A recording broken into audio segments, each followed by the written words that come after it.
A good night, Yom Kippur, MyJewishFlorida. 5 minutes about Yom Kippur. The Mishnah says in Tais that Yom Kippur is one of the happiest days of the year. Explains the great Ravai Bartanur that there are two reasons why that's the case. Reason number one, it's because it's a day of Slicha or Mechila. It's a day of forgiveness. Reason number two, it's because when they got the Torah again for the second Luchos after the Egel Azov, after the golden calf. I saw a remarkable pshat by Rabbi Pinchas Roberts of England. He said perhaps there's actually a connection between those two pshatim. And that is as follows, that the Sifri says, when the Torah was offered to the Jewish people, it was first offered to all the nations of the world. And each nation had a specific reason why they didn't want it, whether it's because it said don't murder, or don't steal, or don't live certain types of lifestyles.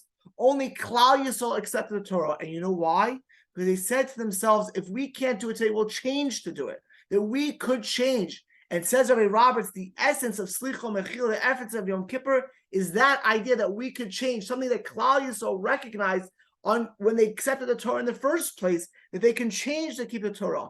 And says Rabbi Roberts that every year on Yom Kippur, Klal Yisrael, the Jewish people, hear that message. We could change. We could do better. Over 40 years ago, a Jewish lady heard that message very loud and clear. When the Israelis, when the Israeli army came into Lebanon in Operation Peace for the Galilee in 1982, they went from house to house searching for terrorists. And when one house they were looking for an arch terrorist, and when they came in, he was not there, but his wife was there. And this lady starts telling them in English, "I am Jewish." Now, what's the chance of a terrorist's wife in Lebanon being Jewish? They didn't believe her. So she went ahead, she ran into a room, she went under a mat, she took out a Jewish star with a necklace. They still didn't believe her. So she started to sing Kol Nidre. Then they started to, well, maybe how does this lady know all the words of Kol Nidre? But as they're searching the house, they actually found a recording, a record of John Pierce, this famous Broadway singer who was originally Jacob Perlmutter. And they found this record on Kol Nidre. And so they said, now we know you know how the words of Kol Nidre.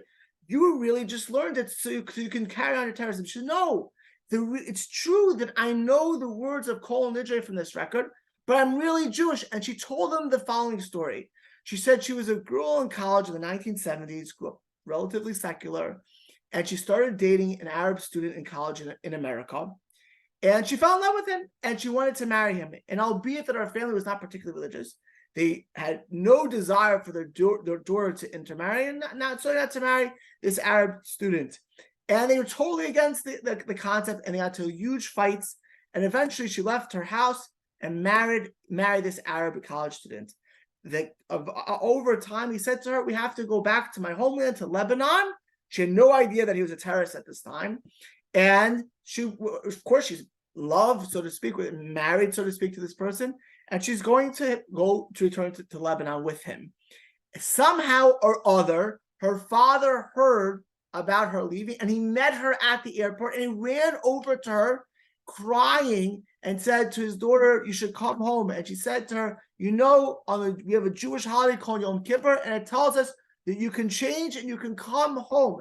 And he said, come home, change and come home. And he gave her this record of John Pierce as she went on to the airplane. And several years later, she said she would listen to this record, always wanting to go home, but she was stuck. And she said to the Israeli soldiers that my father told me, it's Yom Kippur, I can come back, I can change it to come home. Take me to my family, take me to my people.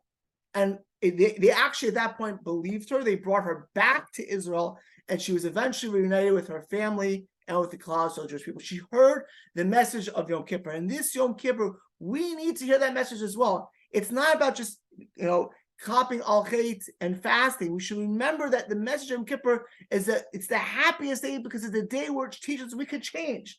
And change doesn't have to be overnight. I once heard from Nissim Kaplan from the Mir Yeshiva that just like somebody goes to law school and becomes a lawyer, it doesn't become a lawyer overnight, or goes to medical school and becomes a doctor, but he doesn't become a doctor overnight. Or for us, he goes to take smicha, it doesn't become a rov overnight. So too, change doesn't happen overnight. It's the process, and we have to realize Yom Kippur, Hashem says to start the process. And if we do that, if we take the message of Yom Kippur, in Mitzvah Hashem, we should all be zeicher to a Gemar Chatzim Tova and a good Minute Shiur.